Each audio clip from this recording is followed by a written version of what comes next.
Good morning, everyone, again. We might have a few more folks trickling in, but we have an action-packed 2 hours for you. So we're going to go ahead and get started. We are really excited to have you for Train the Trainer Introduction to our Open Pedagogy Workshop. Again, we want to thank you for joining us. We're really delighted to have you all here today. And we, of course, want to thank you for the work that you're all doing in your communities to make education more accessible, more equitable, and more affordable through open education. Before Dave and I dive in, I'm going to just pass it over to the amazing Tanya. Good morning, everybody. My name is Tanya Groves, and I'm the Director of Educational Programs for the Open Education Network. Thanks for joining us today for this third day of Engage. Fourth day, sorry. I have a few housekeeping items. We kicked off the week with the OEN Land Acknowledgement and the OEN Community Norms. If you'd like to review them, I will post them in the chat in a second. We welcome you to share your local land acknowledgement in the chat if you'd like to do so, or visit the Native Land digital site to learn about the lands that our community members inhabit, and to dig deeper into our relationships with our heritage and how we can actively be a part of a better future moving forward. I want to let you know that this session is being recorded to benefit those in our community who are unable to attend, and the links will be shared out after the event. If you have comments or questions during the session, please submit them via chat and we will do our best to address them. And now let's welcome our rockstar presenters, Meggie Mapes from the University of Kansas and David Tully from North Carolina State University Libraries. Thank you so much for being here today, Meggie and David. Thanks, Tanya. Just a quick introduction for those of you who don't know me. My name is Meggie Mapes. I am a faculty member and director in the Department of Communication Studies at the University of Kansas. I have been a presenter for the OEN since 2019. I'm an open textbook author, and for the past 5 years have really been working on open pedagogy projects in my own teaching and in my own program. So I'm very, very excited to be here and of course to work alongside David. Hi, everybody. My name's David Tully. I'm the Principal Librarian for Student Affordability at NC State University Libraries. Really fun to come back to OEN Engage again. I've been visiting for the last several years. So really excited to be here today. A little bit about me. I work in the Open Knowledge Center at NC State, and I also have a dotted line to the library's development department. My role is built around student success, particularly advancing open education and just helping reduce the cost of learning in general. So my work centers on managing our student scholarship program, supporting our open education initiatives, such as our OER grant program, our faculty development program, and yeah, building relationships with donors and connecting them to the impact of their support for the libraries. So again, really pleased to be with you today. It's exciting to see so many of you in the room, as it were. So yeah, looking forward to seeing what the next hour and 50 minutes brings. Just to get started then, we are going to be employing Menti today. So I'll allow a few moments here for folks to sort of get accustomed to that. There's two different ways to join this. There is going to menti.com, so that is menti.com, and entering the code 44056833. That code again is 44056833. The good news is that that code will appear on pretty much all of our slides. So if you've missed it this time around, there is a chance to rejoin it later. You can also join us in Menti by scanning the QR code that you'll see to the right of the screen. It's hard to avoid this one, but I'll give you a few moments there to join us in the Menti. And our next slide will be kicking off with an immediate Menti question, actually. Okay, so now that we've introduced ourselves and given you a little bit about our sort of day-to-day roles, we'd like to take a temperature check for this room and see how everybody's doing today. So let us know. I think in the chat there's a group of 12 joining us as a watch party. That's great. So maybe come to a consensus on that one. But here's your choices. Are you feeling energetic? Are you feeling chill? A few sleepies I'm seeing already. A lot of curiosity. A few inspired already. That's nice. And a few overwhelmed. Okay. Well, we'll see what we can do about that. Okay. This is great for Meggie and I because we know what we're working with today. So thank you for that. Okay. So here we are, July 24th, deep into the midst of summer. What's your favorite summer activity? What do you like doing at this time of the year? Are you beach people? Do you like just hanging out by the pool? Uh, are you a reader? Traveling? Do you like spending time in your garden? Or are you all about the grilling? What are you feeling like today?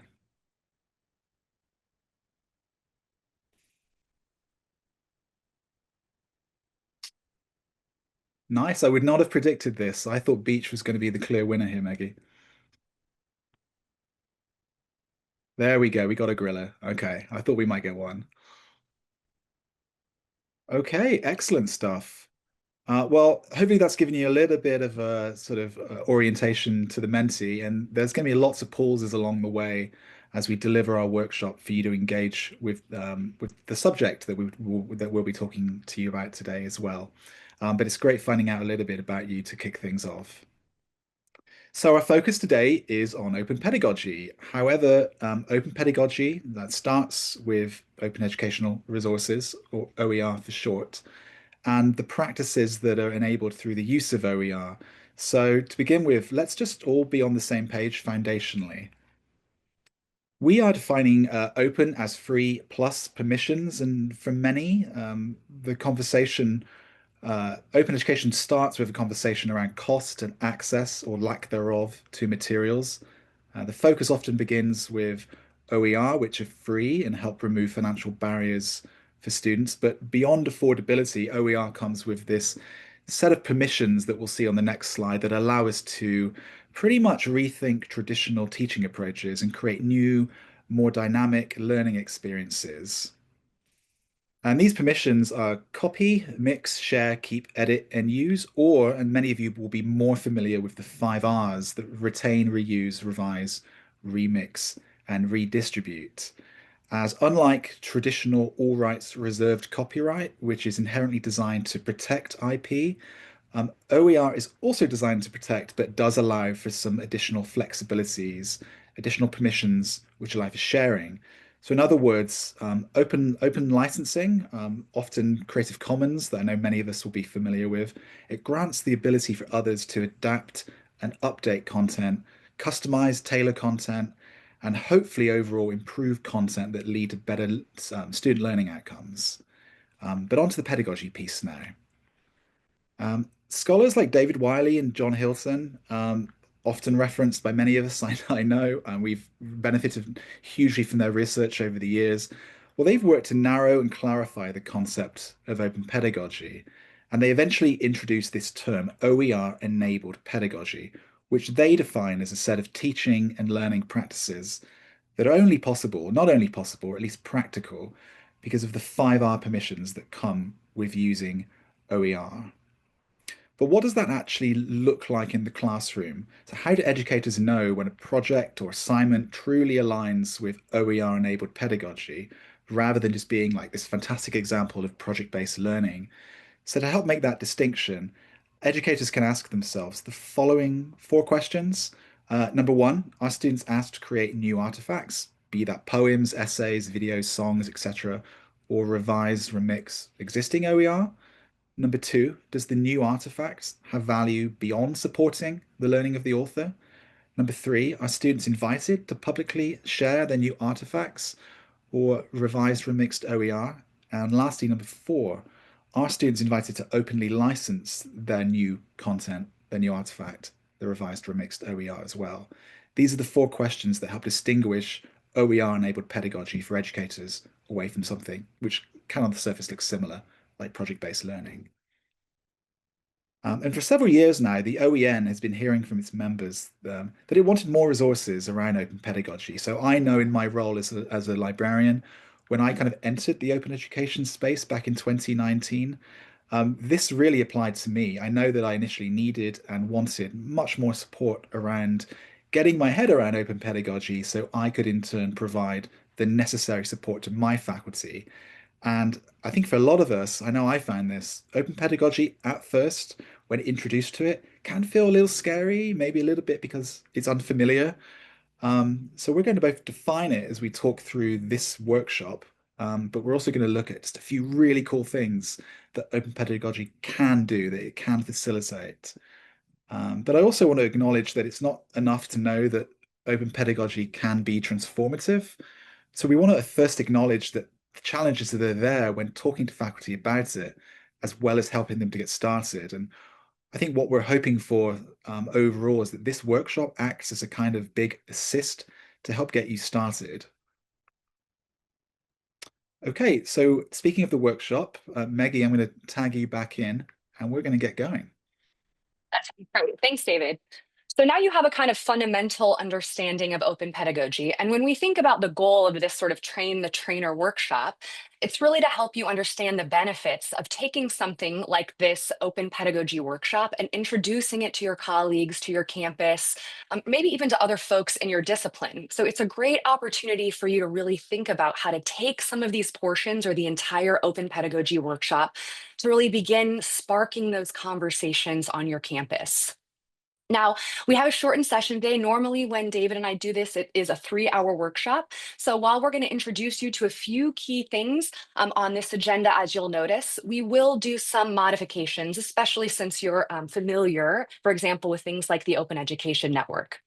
So anytime you're thinking about a kind of workshop strategy, we're going to really begin by asking ourselves, what is the actual problem? And I think it's important always to begin this conversation by thinking about the problem, because it provides folks who you're speaking to context about what we're talking about, so that we can really initiate a broader understanding of solutions. In my discussion with folks about open pedagogy, while they might be interested in talking about it, if we don't first have a baseline about why open pedagogy might resolve some of the issues or problems that they might be aware of, but they might also be unaware of, can be much more beneficial to help faculty, to help other folks on your campus have an understanding of what the kind of buy-in is. So when we think about problems, first we're going to start with cost. I know that none of these statistics are going to surprise many of you. And unfortunately, it seems that some of these may become more exacerbated because we know that the cost of obtaining a higher education degree remains an incredible obstacle. You can see here, of course, the information about average federal student loan debt, nearly $38,000, private student loan debt, $55,000. And here at the bottom, we'll see that even 20 years after entering school, half of student loan buyers still owe $20,000 on some of those outstanding balances. So we know, I think, and we hear it from our students, hey, college is really, really expensive. But looking at these numbers, I think, can really help us have that sort of wow or whoa moment to understand not just the immediate impact that cost can have, but really the kind of long-term implications when we think about cost for many of our students. And while it's certainly, of course, not the only problem, as these figures illustrate, cost is still and probably will always remain a problem. And while textbook costs have decreased over the past 5 years, they're still incredibly expensive because it's not, as we all know, just the cost of the degree, it's also the cost of the materials to help you get that degree. And that's what we'll see on this slide here, that the price of textbooks has increased by an average of 12% with each new edition. That between 1977 and 2015, the cost of books increased over 1,000%. And the cost of textbook outpaced inflation by 238% when we look at those data points starting from 1977 and moving towards 2015. So we can see, of course, that there is a huge impact on the cost of materials. So while it's great that we all seem to be more aware of the cost of materials and are implementing affordability initiatives, we all have experienced or know someone who has experienced the pain of a $200 textbook or a $75 access code that expires. So even if they're in a major, for example, they no longer have access to that important the information we told them was important, foundational, introductory knowledge into their discipline that they then cannot revert to when they get to those later classes. So there are huge implications of these costs on students' everyday material realities. And these costs affect some students, unfortunately, more than they affect other students. So what we'll see on this next slide here is that the challenges and obstacles around these affordability costs seem to affect some students more than other student populations. And from this data, which is the trade-offs and challenges facing Black students in higher education specifically, there was a 2023 report that addressed some of the challenges facing Black students in higher education. And the findings of that report is important for us to kind of focus on.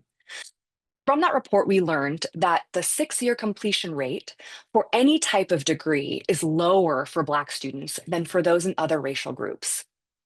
6-year completion rate is lower. That 21% of currently enrolled Black students say they feel discriminated against frequently or occasionally at their institution. So we can see that institutionally there's something happening in addition to those affordability barriers, both in tuition and in material cost, that folks from racial groups, specifically our Black student population, have to deal with more when they're thinking about the ability to finish up that degree. A degree that, as we all know, we're here because we believe in that accessible access for all kind of student populations.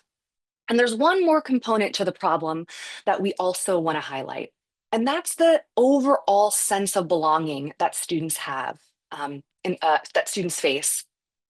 So we've talked a little bit about students having to shoulder the burden of tuition costs and textbook costs, and in particular, the impact that it can have on students of color. But I also want to consider the kind of psychological and psychic messages for students about who belongs or who doesn't belong. I often like to say, I was lucky. My mom was a professor. I learned the kind of rules of the game, the hidden curriculum. Where can I go if I can't afford a textbook? Who do I go to if I'm having problems in a class? Who's able to advocate for me on campus? And if you don't know the rules of the game or that hidden curriculum, it can make it very, very difficult for you to have that sense of belonging in the classroom. Certainly, financial and other institutional barriers can make it difficult for many student populations to have that sense of belonging. And our educational materials, what they reflect about or don't reflect about the student experience, also implicates a student's sense of belonging in the class. And this quote, I think, is so significant when it reads, quote, racially minoritized and first-generation students at four-year institutions are less inclined to feel the same sense of belonging compared to their peers at two-year institutions. But these students feel as if they aren't being seen in the classroom, and our materials can be a really significant portion for us to figure out how, as faculty, as staff, as librarians, we can make a change in terms of that sense of belonging. So these are just a few brief overview pieces of information about the problem. And I'm aware that we're just really skimming the surface. When you think about using this deck on your campus to have conversations about open pedagogy, it's really important for you to ask, how can I contextualize some of these problems? So again, they're making sense and speaking to the specific needs of our students and are speaking to what our faculty are also seeing and dealing with. So now that we have a sense of the problem, let's turn to one solution that could potentially assist us in overcoming some of these equitability issues. And that, of course, is open pedagogy. So based on the challenges that we've started to discuss, open pedagogy, of course, requires us to first ask, like, well, what is it? What could this possibly be? And what you'll see is, I know that many of us already looked at the kind of Creative Commons open plus permissions, but what you'll see on this next slide is that I found it really important when talking with faculty to really spend some time having conversations with them truly about what the CC license enables them to do. For many folks, if they've begun, in my experience with faculty, both colleagues at my institution and also peers in my discipline, when we have conversations about open, often they attribute that as being free, but might lack some of the nuanced understandings about how permissions can really enable them to think in incredibly innovative, nuanced, and interesting ways about the possibilities of resources that they can create for others. And that, of course, in the case of open pedagogy, they might have an opportunity to create with students.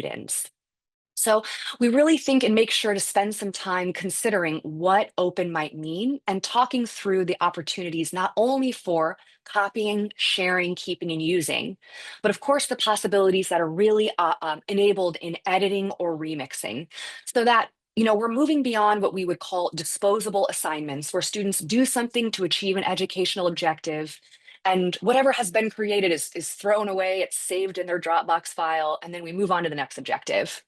With open licensing, we can create something that gives back to future students of whatever class we're in. We can take something and make it better. In short, we can do something better than a disposable assignment that also enables us to sort of address many of the problems that we faced. So basically, these permissions allow us, like David beautifully said earlier, to think outside the box and to really help in defining and redefining open. Now, if we place open alongside pedagogy, we can start to build a complete definition. In the longer version of this workshop, we would provide a sort of series of definitions, and that's because open pedagogies, like many great things, it's a little bit slippery. There, of course, isn't just one definition, this is open pedagogy. So when you're working with faculty in this workshop, you're providing it, it can be helpful to give them a series of definitions, and you, of course, might have your own definition that you've worked with that's meaningful to you and in order to share. And here's one, right? That open pedagogy, also known as open educational practices, is the use of open educational resources to support learning.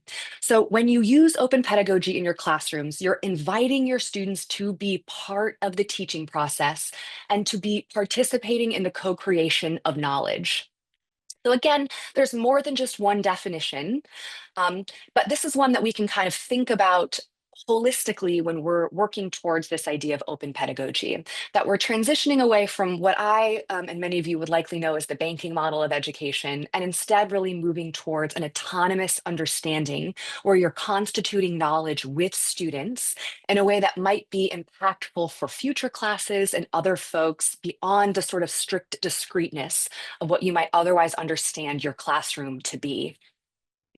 So if we'll pop on to the next slide, we can see that open pedagogy can really help with this sense of belonging. So certainly it can solve that question of affordability because it's free. And also, if we really dive in, we can see the possibilities that open is when we think back to those questions of inclusion and belonging. Because according to a study of more than 26,000 students across 22 four-year universities, students who are encouraged to feel that they belong are more likely to complete their first year. Students become participants in their knowledge then and have autonomy and agency over what's present when we start utilizing open pedagogy within our classes. So we can think about what examples make sense with our students, what photos or images are reflective of the student groups and experience, and they get to decide that for themselves when they're creating that knowledge with the faculty members within those courses. So students through open pedagogy are encouraged to feel that they belong more explicitly, and there's an intentionality of student-centeredness. When I teach classes in open pedagogy, or excuse me, in graduate pedagogy, I have graduate students write their teaching philosophy. And so often, if you've been on hiring committees, I'm sure you've read a teaching statement of someone who said, I value a student-centered education. I value student-centered education. And I think we all do. And offering open pedagogy, for me anyway, it was so eye-opening to realize that there was this dimension of student-centeredness, of operationalizing student-centeredness in a way that I had never even considered. So again, that intentionality and student-centeredness is so significant. So we're gonna continue to dive in with the workshop with David. There we go. Thank you, Meggie. So I think what better way to really, illustrate how open pedagogy can potentially solve, or at least address some of the problems that Meggie has touched upon, through looking at some specific examples of open pedagogy in action at different universities. So the first example I'm going to share with you is a Wikipedia assignment for a gender and technology course at Case Western Reserve University. Many of you may know this, but females, and especially females who've made notable achievements in STEM fields, are heavily underrepresented on Wikipedia, which is obviously, as we know, one of the most visited websites in the world, still the main probably landing space for a lot of folks looking to find out information on most subjects. So this is a problem, and Wikipedia themselves have acknowledged this. There's indeed a page that regarding that they've published regarding the huge overrepresentation of men among volunteer contributors, but also article subjects as well. So this assignment at Case Western was a really good opportunity to not only provide students with experience in writing for a public audience, which is something that they're not typically asked to do in many contexts, but there's also a way to to tackle really this tackle hands-on this question of gender inequality that the course itself addressed as well. The second example I want to share with you is a celebration of what you know that was developed at Maricopa Community College. And this is like a final assignment that allows students to choose how they want to demonstrate what they've learned. So they select the format that best aligns with their strengths and their interests. They're not pigeonholed to the traditional 5-page paper with an X number of references that we are so familiar with, right? And it gives students the chance to think really critically about how they want to demonstrate and present their mastery of key course concepts in a way that's more meaningful to them. This particular example included a peer review process, so students peer reviewing each other's work, and students engaged with and learned from each other, and they overall just reinforced key ideas that came up during the course. So this type of assignment, this type of open pedagogy, it centers student agency and choice. It's written in, it's baked into the course, and it makes students active participants in the creation of knowledge, which is really fundamental to open pedagogy. And going back to a theme that Meggie drew upon as well, it really supports this sense of belonging. It sends a message to students that their voice or their culture, their perspective, is valued in the classroom. And what better way to demonstrate that than to actually give them that platform to demonstrate that through an assignment that's renewable. In this particular course, this is regarding contemporary Russia.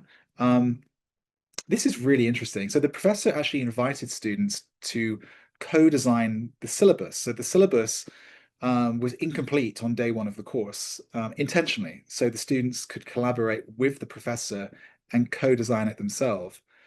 So this approach encouraged students to not only, I guess, reflect on their own interests and what they find important about the topic, but also acknowledge the limits of their current knowledge and understanding already.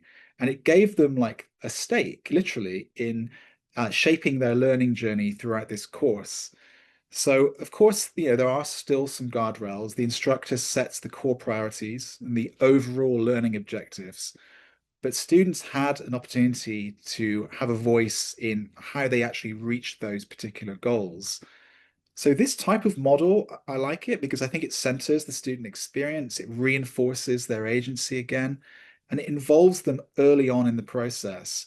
And again, I think demonstrates that their perspectives matter, and goes a long way to work towards building this engaged, collaborative classroom that I think every educator wants.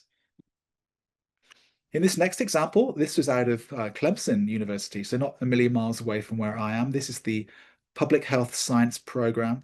And in this one, students actually collaborated together, you'll notice by the number of names here, to co-design an open textbook as part of their coursework.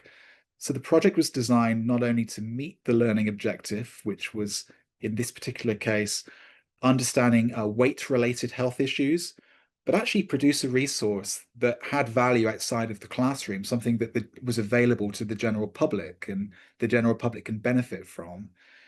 So how they did this is that students divided the work by chapters, they wrote their own contributions, they engaged in peer review again. So obviously they gave and they received feedback on their own work. And they reported that this really deepened their understanding of the material, and it created this sense of like shared ownership as well, given that they knew this was going to be published for a general audience, a larger audience too. End of the all-important end of semester feedback was overwhelmingly positive. This kind of assignment is always worth highlighting because I think it elevates the student voice, the student experience, and it really demonstrates to them that their work matters, and they can meaningfully contribute towards the public knowledge commons too. And then my final example is this social psychology course. So this will come back again later, a similar example. In this particular case, about 35 students collaborated and they wrote over 1,000 multiple choice questions. building a test bank which accompanied a popular OER that was being used in universities around the world. So this type of assignment, um, of course, encourages deep engagement with the material because students had to fully understand and synthesize the concepts in order to write effective questions. So again, demonstrating mastery or knowledge of a subject, not through taking the test, but writing the test questions. So sort of flipping it on its head just feels really, really cool to me. Again, making a contribution towards the knowledge commons as well.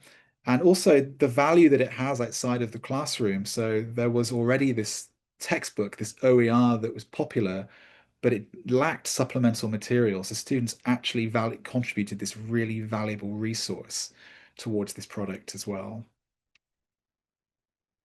And I lie, the final example is actually a secondary reading methods course, which is co-taught by faculty at Minnesota State and a partner school in Sierra Leone. So this is really, really cool. So students from both of these locations, different parts of the world, of course, they co-designed vocabulary development lessons for one another. So again, peer review, exchanging feedback with students in another part of the world. They shared videos of themselves delivering the lessons. And all of this content, the lesson plans, the recorded clips, it's then all made available through an OER Google, I think it was a Google site that was created for the course. So again, there's that ownership piece, allowing students to take ownership of their materials while actually demonstrating to them that their contributions do have value outside the classroom because that's actually built into the course itself. I really love this example and I wish we saw more of it, but it's one that I particularly want to highlight here as well. Meggie, I think that's my cue to mute, but I'll tag you back in. Thanks, David. So when we kind of can think then in our workshop sort of big picture about why open pedagogy. And in public speaking, we like to joke, anytime you do a presentation, you want to tell them what you're going to say, you say it and then you tell them again. And I think this is important, especially if you're doing this workshop for a group of faculty or folks who are a little bit less familiar with open pedagogy. So this is that great reminder to sort of review and bring them back together to say, open pedagogy really helps us shift learning from content-centric to process-centric, teacher-centric, learner-centric, student-centric, student as consumers to students as creators, and grading-centric to real-world-centric. And for me, as I'm sure many of you are, I'm grappling with some of the opportunities and constraints of AI in the classroom. I think really considering how to integrate open pedagogy, especially with these process, learner, student, and real world centric values in mind, are enabling me to have an opportunity to envision AI as something a little bit less doom and gloom than what I had initially been experiencing in courses where I was taking a much more student centric and students as consumers approach. So this is also this kind of question about why pedagogy is something that I really share with students too when we're doing open pedagogy projects. I really talk to them about the choice that I've made to use open pedagogy, and it helps them sort of see behind the screen and provide a little bit of transparency about that choice as well. And it helps because, as you can see, there are a lot of studies that can help us understand the student experience with open pedagogy. And according to several of those studies, we know that students report finding open pedagogy as a positive learning experience, where they generally perceived open pedagogy as positive, sort of, and meaningful. And honestly, it makes perfect sense.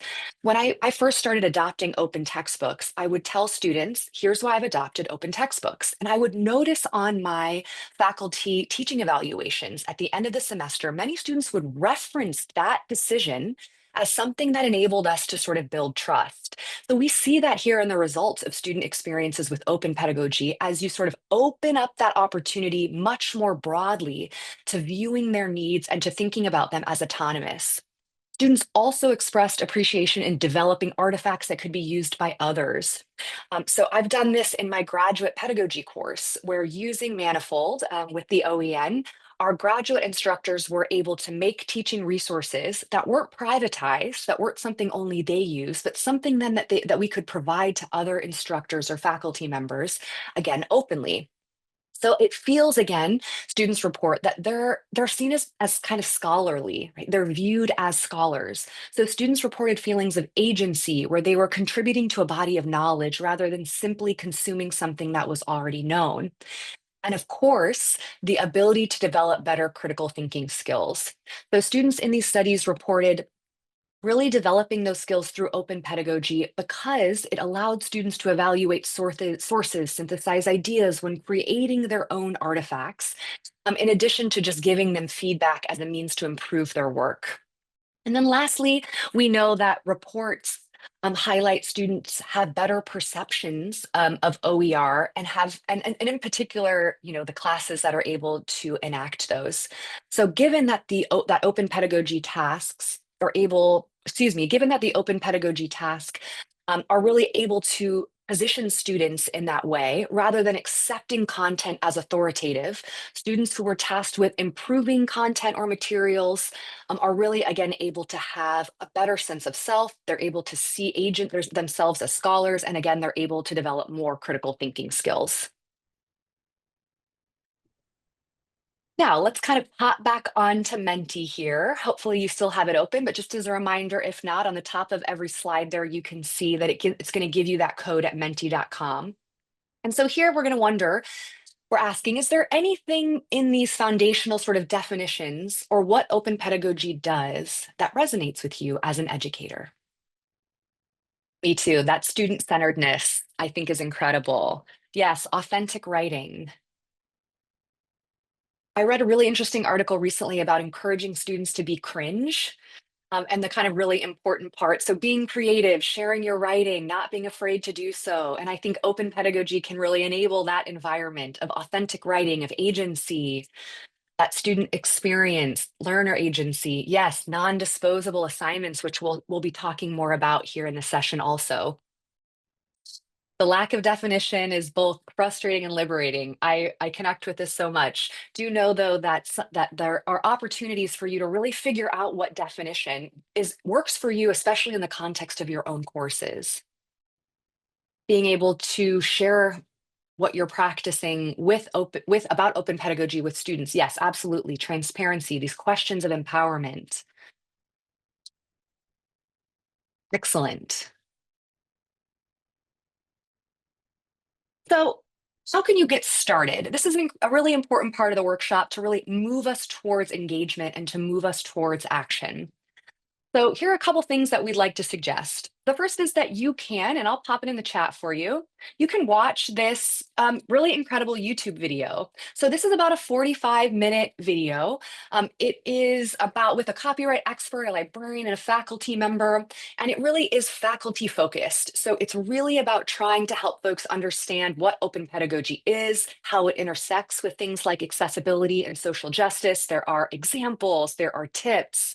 So it can be a really incredible, again, first step if you're wanting to dig in a little bit more on your own. And we have other ideas as well, don't worry. You can also sign up for our open pedagogy learning circles. Also put this in the chat for you. So once a semester, we will be facilitating a learning circle, the OEN, about open pedagogy, where you'll be creating renewable assignments. And then within the 7-week long learning cycle, once it's complete, there will be a facilitation workshop that gives anyone interested all of the curriculum and tips so that you're actually able to run your own learning circle about open pedagogy. It'll give you, if you sign up, a real opportunity to think about what open pedagogy learning circles are. So if you're someone who doesn't feel as comfortable enacting the actual, or, aren't quite sure exactly how you might be able to do things like create those renewable assignments, these learning circles are going to be incredible opportunities for faculty members when you're, again, inviting them to engage. And so as you think about taking this workshop onto your own campus, check out some of these resources that we're going to invite faculty and other folks to engage with to really get an idea about the benefits of how they can be working towards these open pedagogy practices.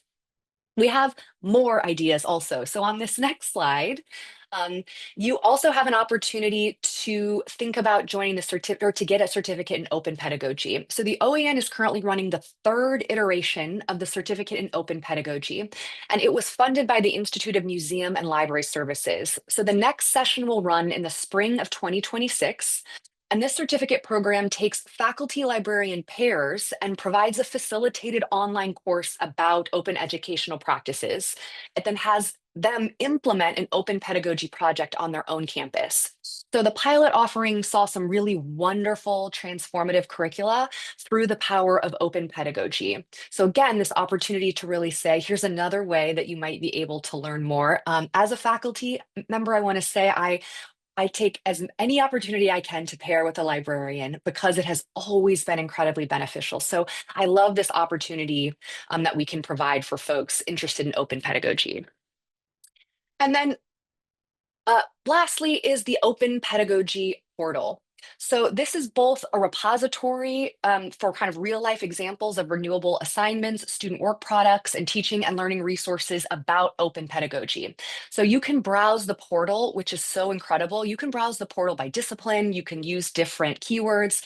I was actually looking at the portal this morning. There are podcast insights, student work on biopsychology and activist memoirs. And if you or anyone you know has a renewable assignment, a student work product, or teaching and learning resource, there's actually a submission form to have it added to the portal. So I love this because you might often get folks in these open pedagogy workshops who have done open pedagogy stuff. And this is a great opportunity to say, here's a place, another place that you can move your work into something that can be helpful for others. And so again, it's starting out small with some of these different features that can really make open pedagogy work a place of adaptation and discussion as you're moving and working with faculty and folks on your campus. Yeah, and there's a couple of extra resources that I want to give a shout out to as well. One is the Open Pedagogy Student Toolkit, put together by Jamie Whitman. Jamie, just to give you a shout out. This is a fantastic resource that has come into use at our campus and it has been really warmly embraced. So this is a toolkit essentially that's intended as a guide for students who are engaging in open pedagogy. So a great resource to help with things like scaffolding conversations about open pedagogy and just generally helping like prepare students for actually what it means to work in the open as well. This is a press book. So I'd highly recommend this resource. And as we hope you know, anyway, there's a ton of great resources that are available through the OEN. So we talked about it already, some professional development opportunities. There's tools for creating OER. I think Manifold may have come up already, to give just one example of what membership can provide as well. And maybe like the cherry on top of the biggest of cakes is that there's this fantastic community of educators that you can collaborate with, that can support you in open pedagogy as well. Um, I'm always reminded, like I visited another school last year, and I was introduced to the OER faculty person. This is a small school, and they're the only person at the school that was doing anything around OER or open pedagogy, and didn't have any peers that were necessarily, already in that sort of world. So the OEN is a fantastic space for somebody in that type of situation that's looking for peers who are doing similar work and can't find that locally, that we always help. We always try to strive that situation changes. But it's just a fantastic community that's supportive. You can find that through the OEN too. Let's skip back to the Mentee now. So after seeing the Intro to Open Pedagogy workshop, we're interested. Can you describe in one word how you feel about your ability to now offer it to faculty?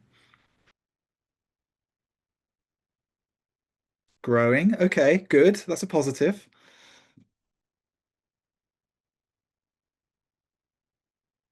Prepared. Excellent. Excited. Tentative. Yep, I could completely understand that.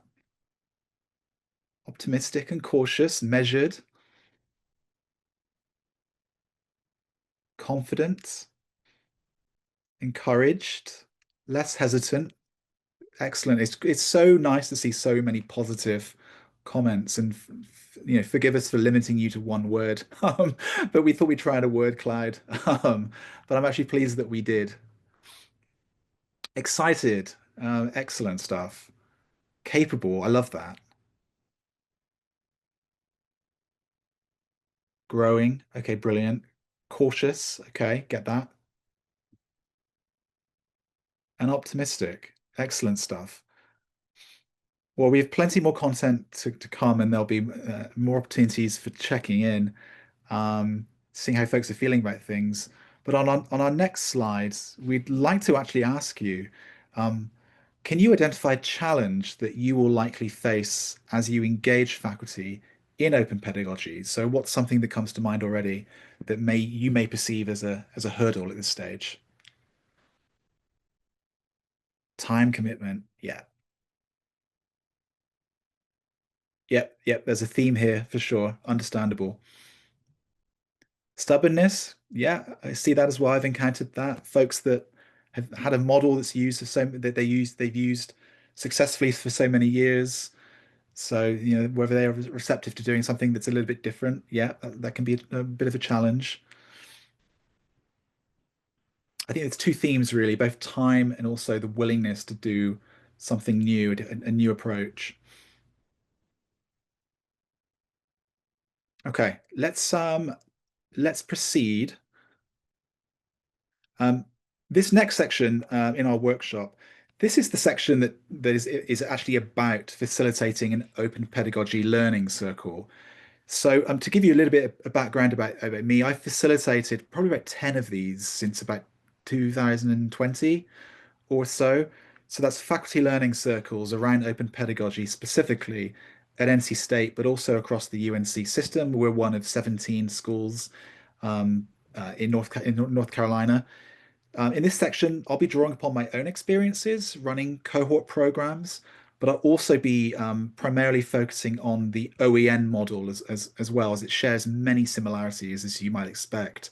And OEN, of course, has run like a lot of successful cohorts too. So I'm really excited to share their insights, my insights, and our combined resources with you as well. To start with, then, probably the best place to start is why a learning circle in the first place, right? Why does that make sense for this subject? Well, in short, I think it's a really great way to be introduced to, it's a really great way to introduce somebody to and guide them through this idea of open pedagogy. It's also open pedagogy is collaborative by nature. That is built in as a core component. Learning circles are really great because you get to learn about the topic, but you also get to meet and learn from colleagues who are in exactly the same boat as you are. They're experiencing the same thing.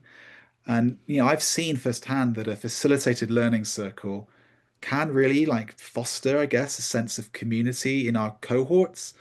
The way that we run our cohorts is that, folks don't necessarily go their own ways at the end of the process. That community remains and is then enhanced by the next cohort that's coming down the track as well. But these different experiences that folks can bring and these different perspectives, they really can complement the overall group in really exciting and meaningful ways. The environment that we create is intentionally low stakes. So we use shared slide decks. We generally use a rotating facilitator. People get fed up of listening to me after a little while, believe me. So it's always good to cycle your facilitators in and out, and also make it clear to the group that there's no pressure to necessarily speak. You're not going to be put on the spot time and again. But I find that most participants really want to engage, and they often do. Um, Another thing is carving out time to discuss those surrounding issues and that can build participants' confidence, both in like trying out this new thing, this new approach, but also in talking to colleagues about it as well. And of course, with the OEN, because the OEN is committed to building capacity, the curriculum that I'm going to share with you in a little while, it's openly licensed. Um, but of course, as in anything that's openly licensed, it's there, for you to tailor to your own institutional context. So that's exactly really the idea of this, is take what's useful from this model, remix it to how you want to do it and what you need. And then obviously from that, build the learning circle that makes sense for you and your community. So here are the goals that we've laid out in our learning circle experience. So the first one is to maintain and iterate um, on the curriculum for the learning circle, featuring open pedagogy topics. The second one is to create scaffolded assignment that allow folks to actually do open pedagogy. It's always a good idea to emphasize the do rather than learn about, because the way that folks learn best is by getting hands-on and actually doing the doing, if that makes sense to say, if that sentence makes sense. Building a community also just isn't about learning about it. It's about also bringing together instructors with other instructor support roles. So librarians, I know we've got plenty of IDs on the call as well. All of these folks are vital towards building a successful program. They can all contribute in vital ways towards its success. And the fourth thing is creating training that help others facilitate a learning circle at their own institution. Those are the four goals of the OEN Learning Circle. So, as you plan to run your own learning circle, here's a few things to keep in mind. And I know I think it's 1:15 Eastern. We have a session that's been more of a deeper dive into best practices for facilitating learning circles. So just to put that on your radar as well. But to give you a bit of an early peek into some of that, here's a few things to consider. First and foremost is the cohort size.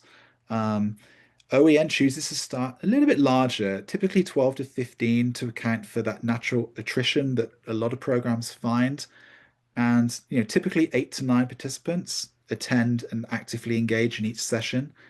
The application process was straightforward, but it's got to be made clear that consistent attendance is required, and completing a final project is required to earn a digital certificate.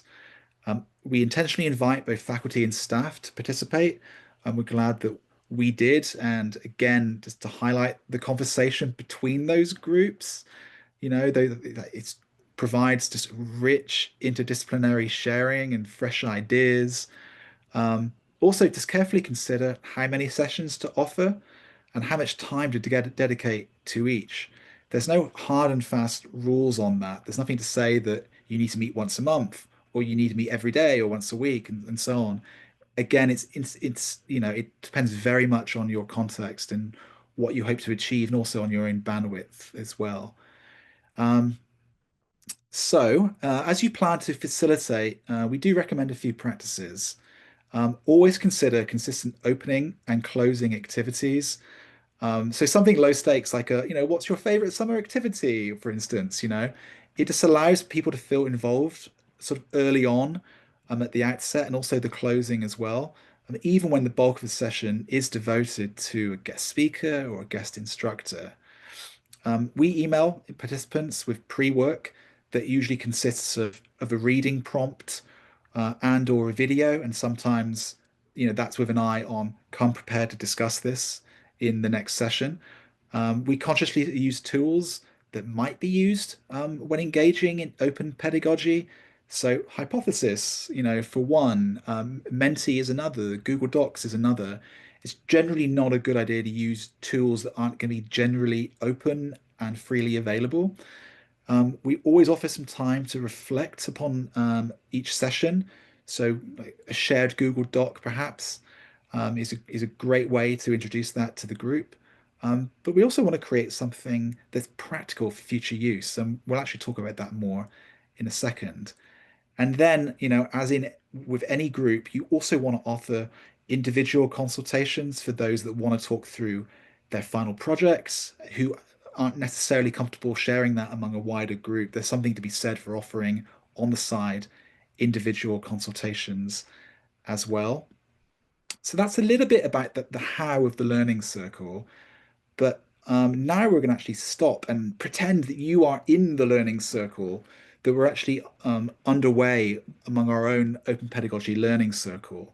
So the goals here are that we really want you to get a feel as a participant for what the learning circle was like for real participants. And so you can see for yourself whether this type of activity, whether it fits your institution, whether it fits your own goals that are centered around open pedagogy. Each learning circle follows the same structure. So the first session of the learning circle is always going to be around um, the definition and understanding. What is open pedagogy? So building that definition, also establishing some community norms as well. But since we've already done the basics of that in the earlier part of the workshop, we're actually going to begin at what's at session two, so traditional versus renewable assignments. So we're doing a little bit of role play now, so bear with me. I'm going to switch to starting the learning circle. So attendees of the Learning Circle, welcome to session two of the Open Pedagogy Learning Circle. Today, we're going to be talking about traditional versus renewable assignments. This is the agenda for week two of the Learning Circle. So we'll start with an opening activity that will then move on to talking about traditional assignments, renewable assignments, and then a tool of the week. And then we'll end with a closing activity and a look at what's next. So, those aforementioned opening activities, I'm not going to ask you about your favorite thing to do in the summer, but my opening activity is summer related, although I know some folks think it's normal year round. Um, I'm going to ask you, what is your favorite ice cream flavor? Think carefully about this one. And I won't judge you for choosing vanilla because that's also my favorite ice cream flavor, believe it or not.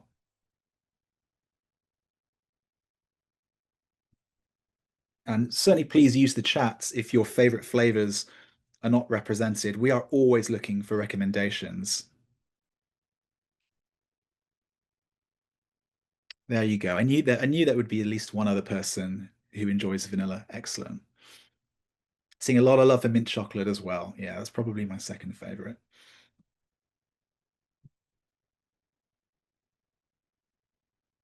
So let's have a little look at the chat. So I'm seeing, oh, tiramisu. That's a great shout, John. Lemon. Excellent stuff. Strawberry cheesecake. I know, Maggie. I'm sorry. I know it's on the East Coast as well. It's getting towards lunchtime. Coffee chocolate chip, black sesame pistachio, coffee flavored Tanya. Yep, love that. Black raspberry.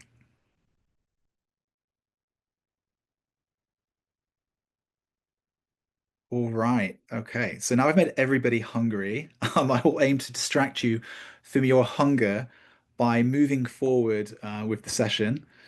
So we're going to start talking, as you might expect, about traditional versus renewable assignments. And I'm going to kick it back to this group. To start with, then, how would you define a traditional assignment? When you hear that phrase, traditional assignment, what comes to mind for you? What's a definition that you might think of and I want to share with us? Disposable. Okay, more on that to come. Yep. A research paper, a worksheet. Yep.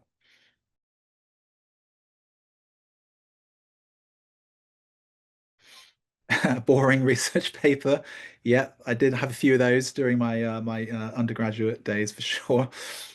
Only seen by the instructor, right? Yeah, and another only the professor ever sees it. Inflexible, writing an essay. Work students produce for a course to show their learning skills to meet objectives. That's right as well. Discussion board as well, of course, a classic traditional assignment too.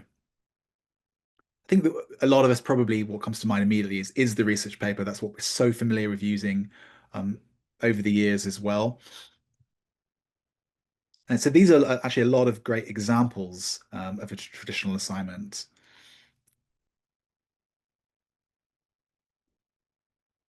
So I think I know somebody volunteered it to the Mentee just now. So you may have heard of this definition before using the term disposable to talk about traditional assignments. I'm going to just quote Wiley and Hilton again from a few years ago, because I think this is a definition that resonates with me. So student assignments are very often transactional in nature, seen only by the instructor for the purpose of demonstrating content mastery and achievement of learning objectives. This closed feedback loop between the student and instructor has been coined disposable.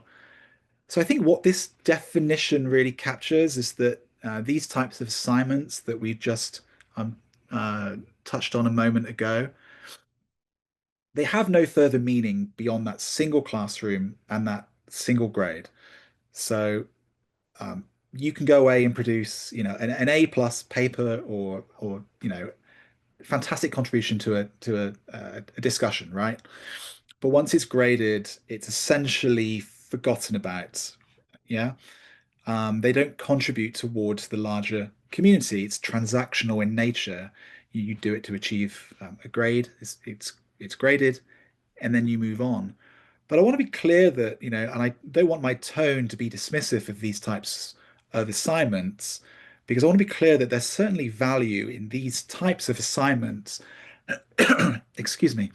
They certainly can help students practice skills, problem solve, and develop content mastery, which is obviously, fundamental, right? That's what we all want students to achieve out of a course and take away from it.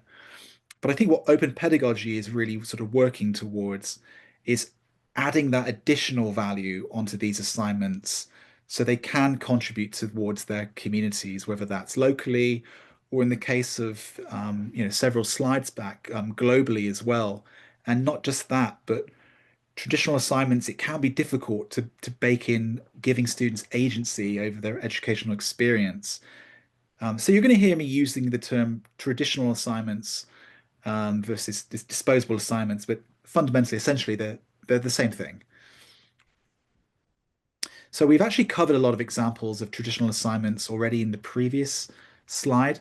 So I want to move on to actually thinking a little bit more carefully about students and why are some reasons why they might be resistant to traditional assignments, or why are they not always fully engaged with the types of traditional assignments that we've identified. So I'm seeing a few contributions already. Boring, that can be a thing, yeah, in some cases. Seeing it as busy work. So in other words, I think ticking a box, right? I've certainly felt that when I was a student. Stifling creativity, feeling repetitive, feeling like even worse, probably feeling like a waste of time. Um, Lack of interest in a subject, lack of relevancy. I'm seeing a little bit of a theme there as well. And also just frustration, right, with those traditional methods. I think these are all really good examples as to why some students, anyway, may be resistant or maybe less engaged with traditional assignments.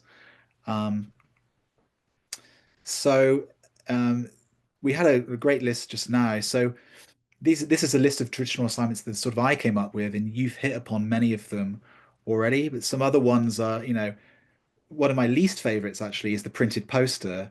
Not because I think it doesn't have value, because designing a poster can be a lot of fun as well. But in terms of printing it and actually printing it and paying, $10 a foot or maybe more, and then it being disposed of, that can be really, really frustrating. The discussion board, I know this is one that's a theme among many students. Post and reply to X number of students and do that every week. I know that's one that some folks struggle with in terms of an engagement opportunity as well. Um, and yeah, and also, you know, um, not allowing students to see each other's work and sort of learn from one another as well. Traditional assignments don't always, and usually don't really, allow for that as compared to open pedagogy. So I think the general theme here really is lack of relevancy, lack of engagement, producing things that aren't accessible beyond the classroom, and assignments that just feel like busy work, that you're ticking a box in order to progress to the next stage. You're completing a final level to get to the next level on a video game, sort of thing, back when we used to have levels.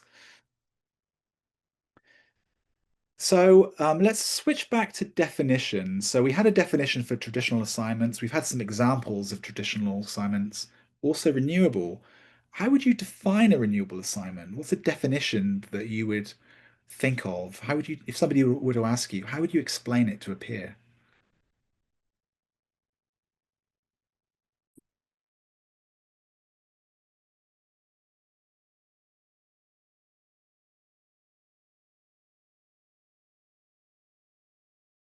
So creativity Absolutely. And usually when you give students agency, they want to be creative with it, right? Not always, but a lot of the time we see that.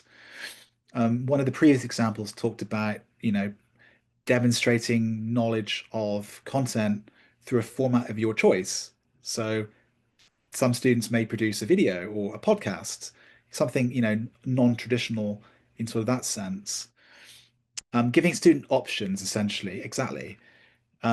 Future students can build upon it, right? So you're contributing something that's renewable in that sense, that's adaptable, that can be built upon, something that lives beyond the classroom for sure. Extending learning beyond the instructor and class dependent, ongoing, and I think that actually speaks to OER itself, is, it's rarely final, right? Because it has that license to it, it can always be adapted and given longevity or renewed life to it as well. Worth editing later to keep up to date. Again, other students and educators learning from it for sure. Using practical skills, engagement. I think that's a key thing here as well, and useful outside the classroom. So a lot of great, excuse me, definitions for renewable assignments. I'm going to share with you some more on the next slide. So here's two definitions for renewable assignments that I typically sort of refer to. I think they both really hit on how you can transform all of those examples that we looked at of traditional assignments. So providing outside value, engaging in assignments that feel meaningful to students, one that didn't come up, but I know that we want to talk about it, is how it can impact their community, their local community, or the global community as well. So these are assignments that we hope students will want to hang on to, or at least be able to transfer the skills to something else as they grow and enroll onto other courses and postgraduate, enter into postgraduate, hopefully successful careers. And as we talked about in the earlier session where we defined open pedagogy, these types of assignments, renewable assignments, uh, um, they're only possible because of those 5R activities that breathes life into all of this essentially. So that slide has reappeared. That's on me. So forget about that. But I also want to actually let it stick around for a moment as well. Are there any other types of renewable assignments that we haven't touched upon yet? So this is maybe where the creativity of our attendees comes in. What types of renewable assignments can you think of? So what are assignments that are non-traditional that has a lasting value beyond the classroom that are renewed in that sense? So we hit upon it, I know, a lot with our definitions, but what are some examples of that? What does it look like in practice? Podcasts, yeah, one of my favorite ones, absolutely. H5P interactive knowledge checks and presentations,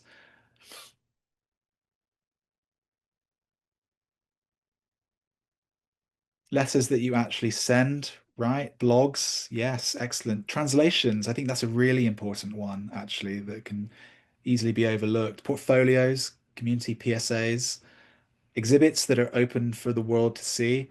I think this is something that's really exciting to offer to students, the chance to open up their work to a much larger audience. Brochures that can be used for public health topics, yeah, and that obviously can sort of be broadened as well. Pressbooks gets a shout out as well. Yeah, I'm a big fan of Pressbooks. We have a network at NC State. We have a lot of faculty that are using Pressbooks. And also within Pressbooks, using H5P as well to combine those two as well for knowledge checks. And I know you can also create gradable activities and connect it to your learning, to your LMS as well. We use Moodle at NC State. So I know some instructors do that. But some other examples that we might also think about are things like social annotation. So I gave a little clue earlier with hypothesis, but I know not everyone's familiar with that already. Hypothesis, for example, is like social annotation of a shared reading. So it's plugin essentially for your browser. So rather than reading a paper and reporting back on it to the class or posting on a discussion board, you can actually annotate that as a group. You can highlight text, you can comment, you can reply to other students as well. So it's a great way of sort of slightly adapting that traditional assignment of discussing a shared reading by actually doing it within the text. And I know a lot of students at NC State, we've supported classes that have adopted that as well. Creating anthology excerpts is another one too. Contributing towards an open textbook. That's an example that we touched upon earlier too. We've seen a couple of examples of that at NC State. We have an applied ecology textbook that has had really heavy usage. It's in Pressbooks, and we added that to Google Analytics a little while ago. And I don't think I've ever seen an instructor as happy as when we shared that data with them, because their open textbook that the students co-created has had something like 30,000 views in the last year. And you can actually see where it is being used in terms of by the country, but also by the city as well. So when we talk to students, for instance, just continue on this track around this like global reach, there are opportunities sometimes to actually demonstrate that and say, look, your work is actually being heavily used in this case, South Korea and Japan and the UK and places like that. So I think that's a really powerful renewable assignment is an open textbook. To give one example, writing quiz questions, we've looked at that today as well. Another is creating tutorials or other learning objects for fellow students and or the public. And I got some great examples of those learning objects that are coming up. Creating websites, that's been a popular renewable assignment at NC State, using things like WordPress, for example. We have a number of faculty that have also used Wiki EDU to create assignments to allow students to add new knowledge or update existing Wikipedia entries as well.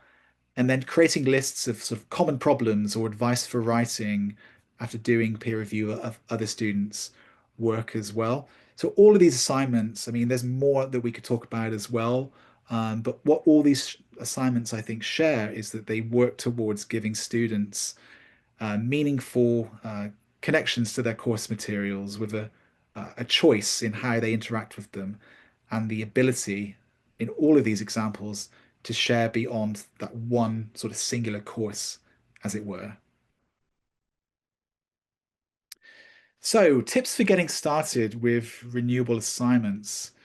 So, needless to say, no surprises that shifting from traditional to renewable assignments can significantly impact and does significantly impact course design and teaching approach. So, it's really important to think about how to get started in a way that feels manageable.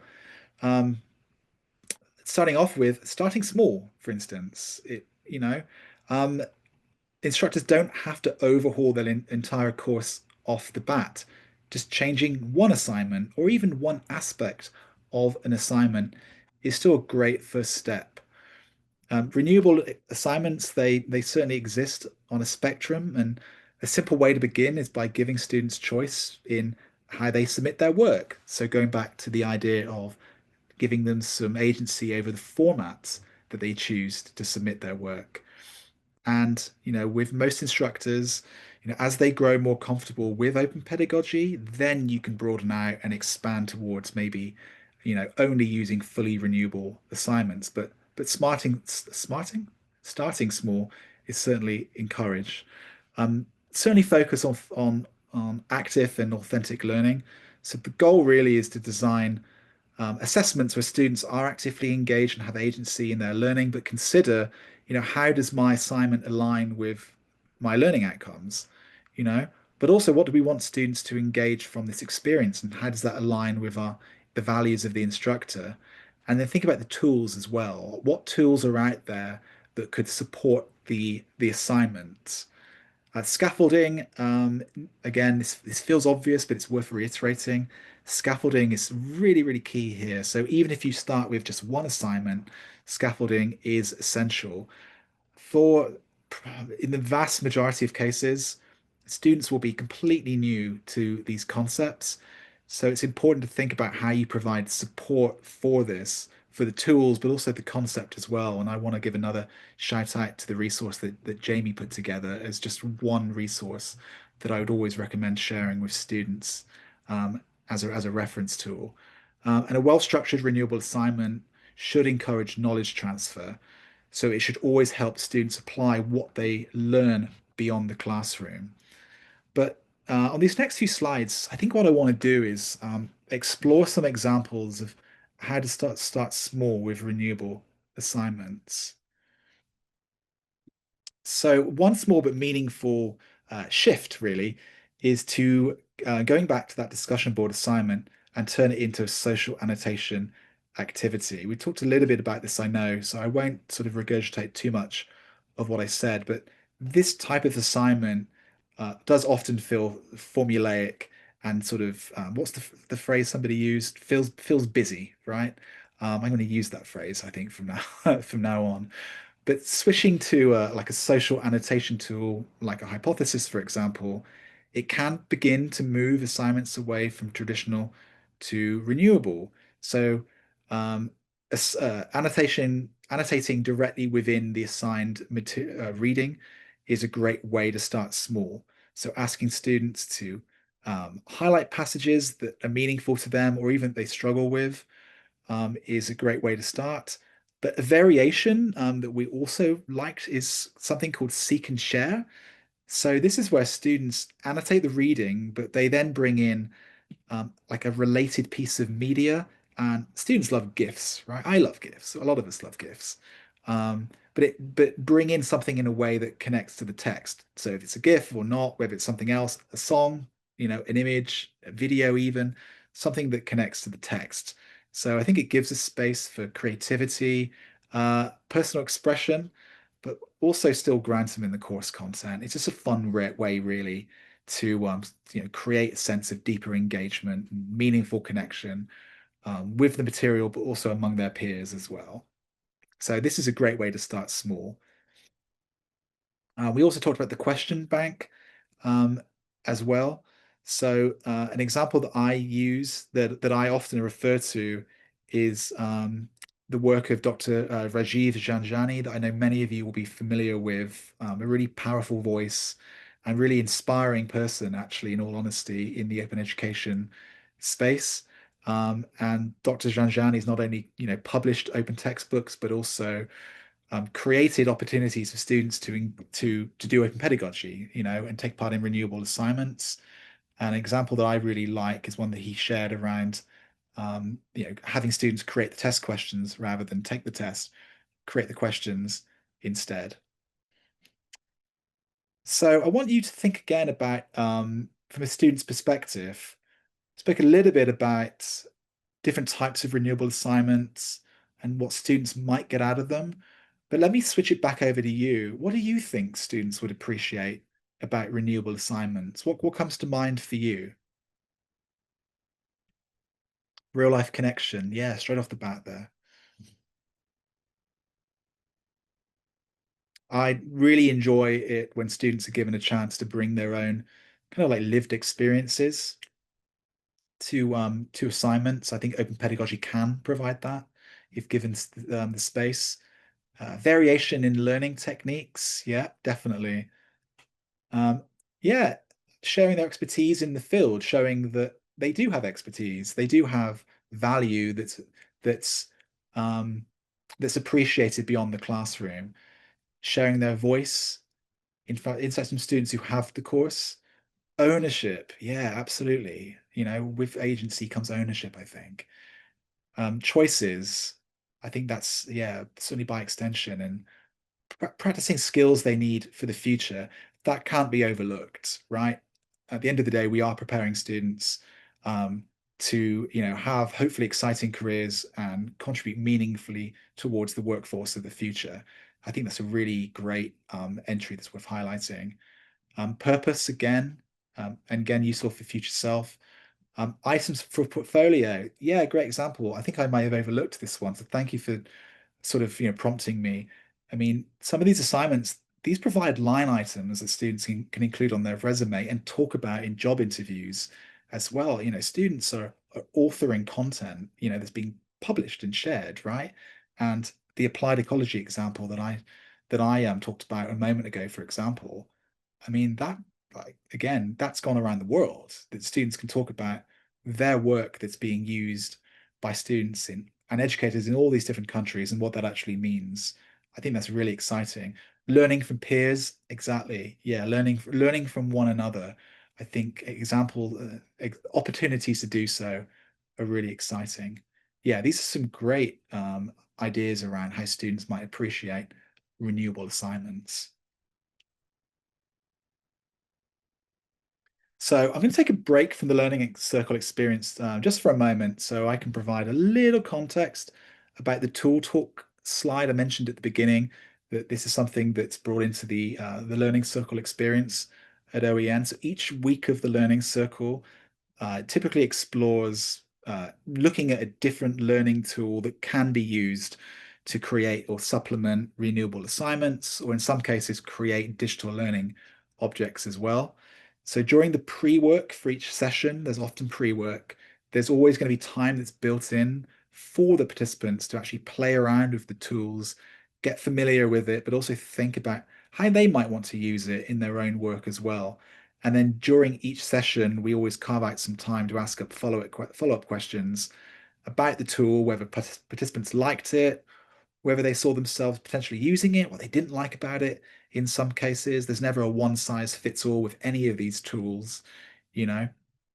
But yeah, the main things to sort of do this as a group and sort of see how it landed with folks from different disciplines as well. And of course, as mentioned here, there's also documentation about it. We always provide a link to our tool documentation so folks can explore more tools and see the use. And OEN did this thing that I like about the difficulty level. So some tools maybe have a steeper learning curve than others. So establishing like a difficulty level is a pretty cool way, I think, about framing it for faculty as well. Okay, let's jump back into the experience, go back into our role play as well. We're at the end of our session. So if we were in the week 2 session, we are now at the end of it. So at this point, I want to see how everyone's doing. We last did our temperature check originally about what, an hour and 20 minutes ago or so. So how are you feeling after today's session? Confident, lovely, straight off the bat, inspired, encouraged, empowered, curious. Yeah, I love that.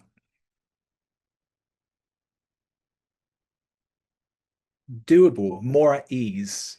Yeah, excellent. I'm glad that we've made folks feel a little bit more comfortable about, not just getting your head around the concept of open pedagogy and what that means in real terms, but actually potentially speaking to faculty, or even if you are faculty, like actually, doing something, whether that's starting small or otherwise. Awake. I love that. Okay, that's great. More interested. Okay, thank you. Okay, so generally, pretty positive. So what is one thing that you're going to take away from today's session? Again, thinking of the learning circle experience, that week 2, traditional versus renewable. What's one thing that you're going to take away from this session? Discussion questions to share with faculty. Yeah. Having faculty practice with tools. Yeah. Tool talk idea. Small changes with assignments. Starting small with renewable assignments. Conversation kickoffs for faculty about OEP. Hypothesis, yeah, nice plug for hypothesis. Um, Proposed a learning circle. That's exciting, to our Centre for Teaching and Learning. In my next talk later on, I'll talk a little bit about how the libraries has partnered with our Centre for Teaching and Learning on some faculty development learning circles. Empowerment, make OP what works best for my faculty and our students. I can do this with an exclamation. Yes, you can do this. You absolutely can do this. and you've got a community around you that are going to help you do this as well. Resources to add to our Pressbooks sites. Love that. Love a plug for Pressbooks. And thinking outside of the box. Yeah, I think that goes back to this idea of renewable assignments and creativity.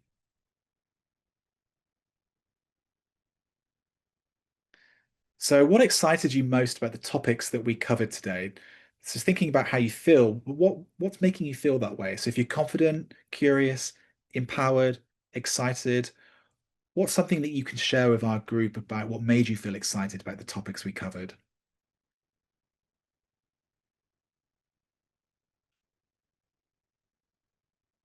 New possibilities,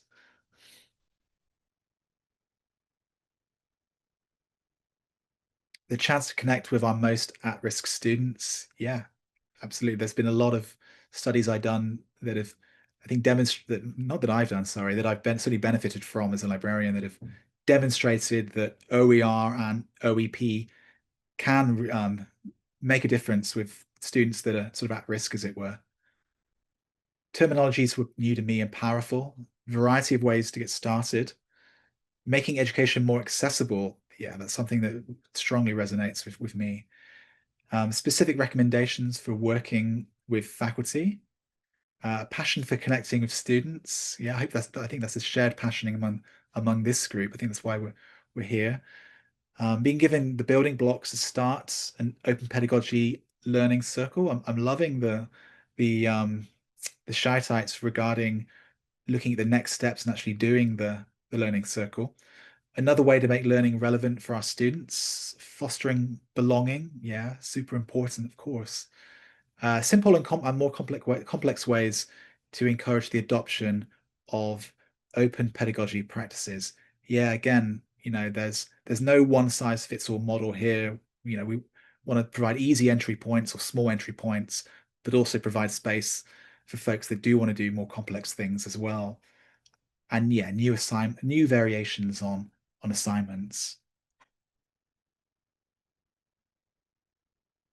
So if we're in the learning circle right now, I'd remind you that week 3, whether that's next week or whenever that's scheduled for, um, in our model, that would focus on consent in the classroom, brave spaces, and care in the open. So more of a sort of theory-based thing, sort of 3 foundational ideas that shape how we create inclusive, ultimately student-centered learning environments. We'd also give we'd give you a nudge to check in and check out the pre-work in Canvas. So if you're an instructor, it's now a time to think about maybe choosing or further developing an assignment that you'll revise into a renewable one. Or if you're a librarian or an instructional designer, thinking about your audience for a digital learning object that you're developing. Um, you'll also want to explore the tool of the week. You'll find the links for that in the pre-work. Again, this would all be within the LMS, Canvas in this case. And just like in the circle, I'll say this, if you want to talk through your project or reflect more on the themes that we've covered, we'd always provide opportunity for a one-on-one. So that actually would conclude the learning circle experience. But I now want to provide space. I know we're sort of coming up on time a little bit, and we're certainly going to provide opportunity for questions as well. So I'm going to rattle through a few slides now that give more of an overview of the learning circle, make sure that we hit those notes as well. This is a snapshot really of our learning circle. So 7 sessions and what the running order is. So how we framed it from the kickoff, introduction to getting to the point where folks leave with a deliverable, renewable assignment or DLO, for instance, as well. So certainly take a look at how we've scaffolded the learning circle experience as well. All of this is available as well, and we'll provide the links to that too. So just forgive me if I seem like I'm upping the pace a little bit now. It's not because it's lunchtime here, I promise. It's only because I want to stick to the time. So, a few things I do want to hit upon though. We do ask that all participants attend the sessions, but of course we provide grant certificates to those who had to miss a session for a very good reason. So try your best to encourage folks to attend all of the Learning Circle sessions, but of course, provide some space for flexibility as well. Um, but that being said, all folks do have to create and submit their their renewable assignment or their digital learning object in order to learn the digital certificate, which I think is probably pretty fair. So on the next slide, we'll talk about what we asked about regarding that final project and what we shared up front at the beginning of class as well. So the final project for instructors in the true spirit of open pedagogy is to take an existing assignment that they do and transform it, flip it into a renewable one.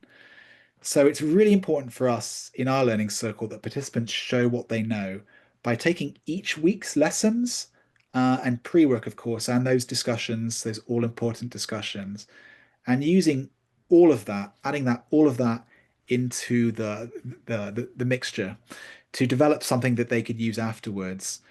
Um, so again, it's great to create a program that's inspiring. It's even better to create something that's inspiring, but also has something that folks can take away as well. And from an engagement perspective, we always want to be aiming towards that as well. Always essential to start by defining traditional and renewable assignments in order to kind of like sort of set the compass correctly, I suppose. Um, we use this design that's on your screens now, these 5 steps, to kind of like break that process into manageable steps. So this is our scaffolding. We do it gradually, introducing key topics related to the design of renewable assignments. So the idea is by, so week 6, for example, participants have typically, um, already reached obviously step 5 and they're ready to go that one step beyond. But this is the scaffolding structure that we use as well. And again, this is going to be available in our materials for you to take a look back at as well.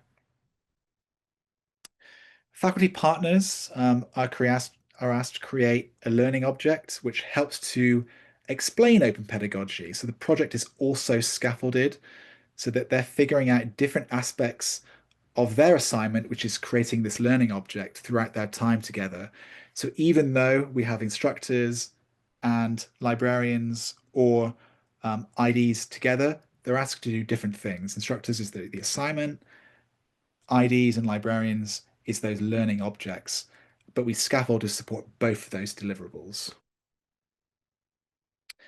Ongoing assessment is super important. Um, it's a really bad idea to wait until the end of the program to then take the temperature and then find out that, folks didn't get out of it what they hoped for coming in, or even worse, are leaving, without something that's, useful or fully fleshed out. So we use regular checkings using Mentimeter and also a final survey to kind of assess that participant experience. I've also facilitated a recent program that asks the cohort to complete weekly reflections and it's shared as a Google Docs. They can actually read each other's, which is a little bit scary, but we tried it out and it seemed to be effective. But that was really helpful in just helping to guide the program. And there was a real situation there where if we didn't have that, I don't think our program would have been as successful because we had sort of pivot in accordance to what we are seeing within that weekly feedback. So whether you use that or not, some form of assessment is imperative. Now, I know folks always want to see some of the examples of what's actually produced in these learning circle experiences. So I'm going to give you 4 examples on the next slide of both learning objects and also renewable assignments. So one of the great things I think about having a mixed group is that not just that they can collaborate together, but you can inform somebody's development of an assignment or a learning object. And I'm going to highlight a few here. So Amanda Gray, certainly of this parish. I know Amanda did a fantastic session yesterday. Amanda's at KPU. Amanda created this a digital learning object in the form of an infographic, and you'll find that on the bottom right of your screen. This is certainly something that I've reused here at NC State. And that captured insights from the Learning Circle discussion. And I know that Amanda also did things like create blog posts on open pedagogy for KPU. Um, Both of these things, the infographic, but also the blog post, great resources that unpack those nuances of renewable assignments. Leanne Urasaki at Hawaii Community College designed a professional development workshop. An actual workshop was the deliverable to introduce colleagues to open pedagogy. So very much in the theme of train the trainer. It's a really strong practical starting point for both librarians and teaching faculty. So rather than come in and, speak about the experience, actually develop a workshop that folks can take and take a bit more of a longer form dive into something. Dr. Lauren Woolsey at Grand Rapids Community College developed a history of science assignment that gave students a choice in topic, licensing, and format. Um, Again, I think centering student voice and contributing and expanding to the field of astronomy. That was something that was developed sort of as part of a learning circle here. Julia Baumgart of Marian University designed an assignment where students create and contribute resources of their choice that evolved over time and I know somebody, with the mentee mentioned this earlier in terms of students building upon past students' work. That was the goal of this particular assignment as well. So creating something that could continue to evolve students who enrolled in the class in the future, building upon past students' work and both building upon, also further refining and improving as well. So, last of all, let's just talk about the curriculum. This is a great takeaway, I hope, from today's session. So, OEN has made the curriculum openly available, as you might expect. Um, so you haven't got to start from scratch. There's a model here which is oven ready, and we do encourage to be adapted by you, but it's going to save you some time in terms of getting started. You haven't got to reinvent the wheel. There's a model here that you can take. The courses are available through Canvas, and the curriculum is organized into 7 sessions. Again, that's not to say that you have to stick to that format, but there are 7 sessions there, as well as some guidance for facilitators. There's facilitator resources as well, so you'll find a link to a Google folder which contains everything you need. So that's the slide decks, that's the handouts, that's the final project instructions, that's even the email templates. Um, so a lot of content to help you get started. There's also documentation on the tools as well that's linked within the Google folder. So this is nice because I think this offers additional guidance on using open pedagogy, the tools of open pedagogy more effectively. Um, and yeah, everything again that you've seen in this session is included and again, ready to adopt for your own, we hope, learning circle. So, this is the moment where I take a long sip of water, but I ask that you, but I also ask in the 15 or so minutes that we've got left together, please bring us your questions. We're eager to discuss what we've covered in this session and provide any additional help that we can before our time together is up. So I'm going to mute for a moment, but please in the chat, or if you can unmute your microphone, please ask away.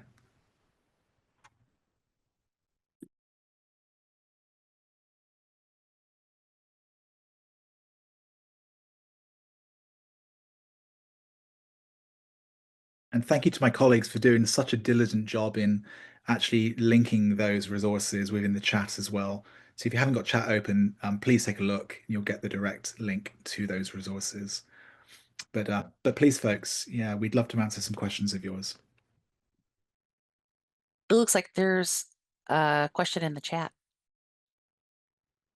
David, I'm going to see if you might have an answer for this since it's focused on differences in traditional library assignments or library instruction for renewable assignment. Oh, sorry, folks. Yeah, the chat screen went a little bit haywire for me. So Melissa, thanks for the shout out. Meggie, could you just repeat that? No problem. So the question is, do you see differences in traditional library assignments or library instruction for renewable assignments? Sorry, I see what you mean. Um, yes, I hope I'm answering the question sort of correctly, but what comes to mind immediately is that I know as a librarian, when I work with instructors who are doing open pedagogy, they're thinking very much around things like copyright and fair use, and helping like students understand things like ownership. And a lot of students don't know that they already own their work, for instance. That's often news to a lot of students. But in terms of figuring out how they want their work to be publicly shared, I also work with instructors on helping them ensure that students have enough information to go on. And I sometimes I'll come into a classroom, or we have resources that we share with instructors as well, but we always give them the option of a librarian visiting to talk about those topics, for instance, and working with instructors to ensure that students aren't kind of like cajoled into this, because for sure there's always some students that don't feel comfortable publishing openly. So, where possible, we like to work with instructors to develop assignments that don't require students to publish openly if they don't want to, or at the very least, provide opportunities for students to use things like pseudonyms. Um, ensure instructors are prepared that at some point a student or students might come back and no longer feel comfortable with their work being shared publicly as it once was. So making sure that all of the things are in place to respect students, but also, provide guidance to instructors as well. So they're kind of like following the rules, maybe, sort of, so to speak. And that's a bad expression, but instructors, again, want to know that they're not breaking any norms or um, unintentionally providing any harm to students through these types of assignments. So a lot of our instruction tends to revolve around that, for instance, not limited just to that, but that's something where the libraries have been particularly useful. Thanks, David. And it looks like you really, along with Tanya in the chat, answered the next question, which is, really about working with professors who have students that might not understand what publishing means or who don't want to publish. And so I think, just to reiterate a few things David said, really allowing alternatives or transparency.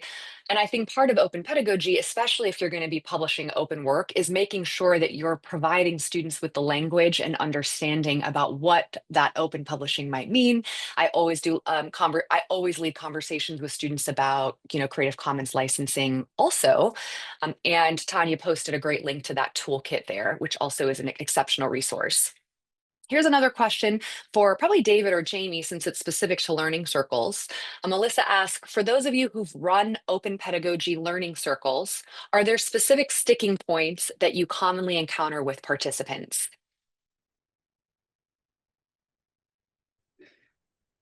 I don't know, we've got enough left to talk about that. No, there certainly are. And, certainly in our next session, we'll unpack those in longer form about maybe some do's and don'ts of facilitating learning circles. It sounds obvious, but one of the sticking points is always ensuring that we're being fully transparent with faculty, that this is a program that's active, where there's a deliverable at the end of it. You know,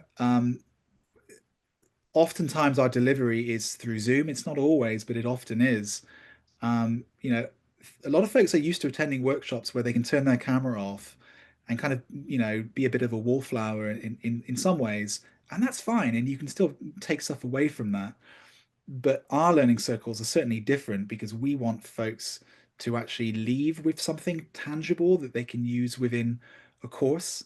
So it sounds obvious, but certainly not all faculty not always aware coming in as you would expect them to, because you shouldn't presume. So that point probably can't be emphasized enough as well. And also the way that you scaffold always be working towards that deliverable as well. So, if you have this idea that they're going to be leaving your learning circle with a renewable assignment or sort of whatever, you've got to structure your program around giving them the platform to do so and the time and the space as well. So if your learning circle is overwhelmingly theory based, and I'm lecturing, or whoever is lecturing, you're not really providing the time for the practical element of it, you know? There's a lot more, obviously, I can say as well, but I know Jamie is also a real expert on this, so I certainly want to provide space for Jamie to lend her expertise as well.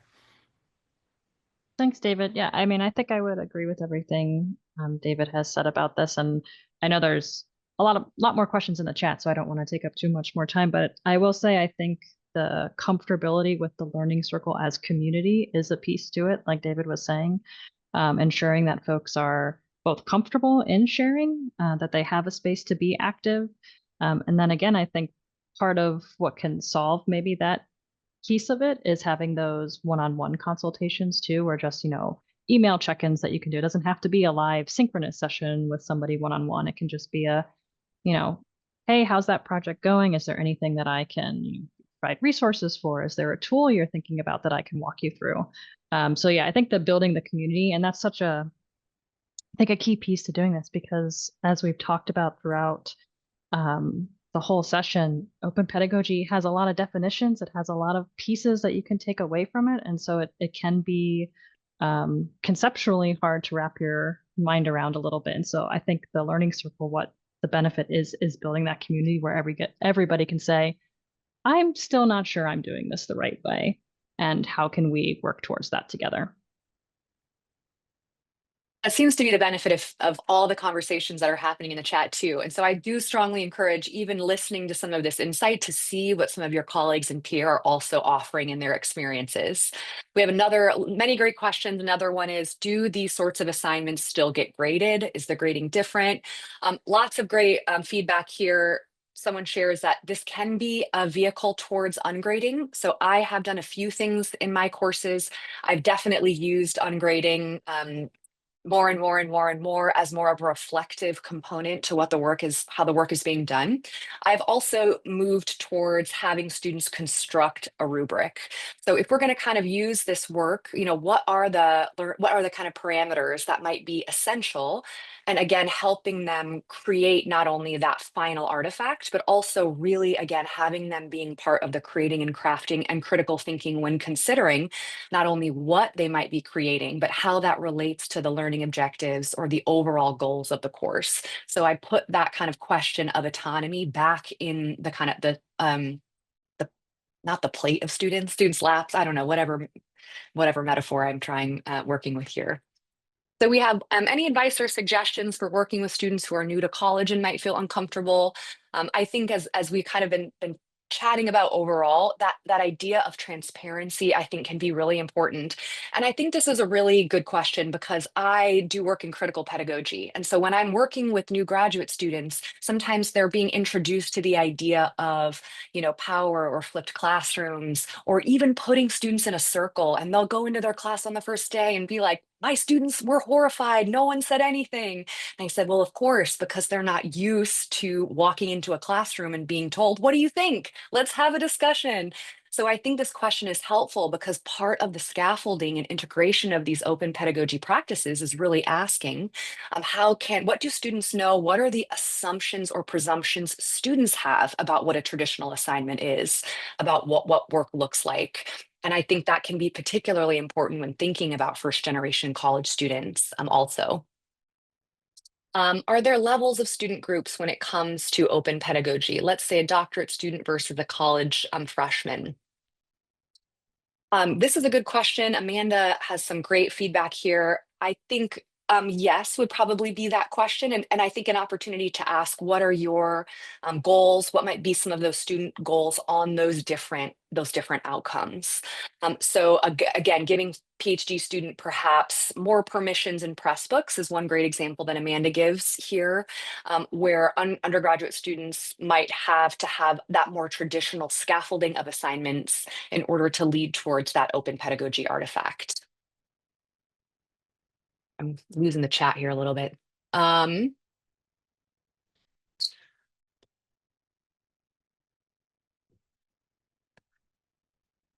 great.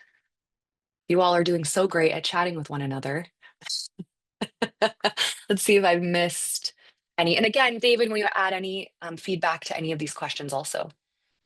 Yeah, I think just on the last point, Maggie, which it's something that I thought a lot about, and just from conversations with instructors over the last few years about how they introduce students to this type of assignment, which is completely sort of alien to so many. There seems to be a general theme of that we learn pretty quickly is help students understand why you're asking them to do it this way, which is so different from what they are used to, what they're not doing in other courses. And it's a different, completely alternative way of completing a course or taking part in a course than they were expecting and are used to.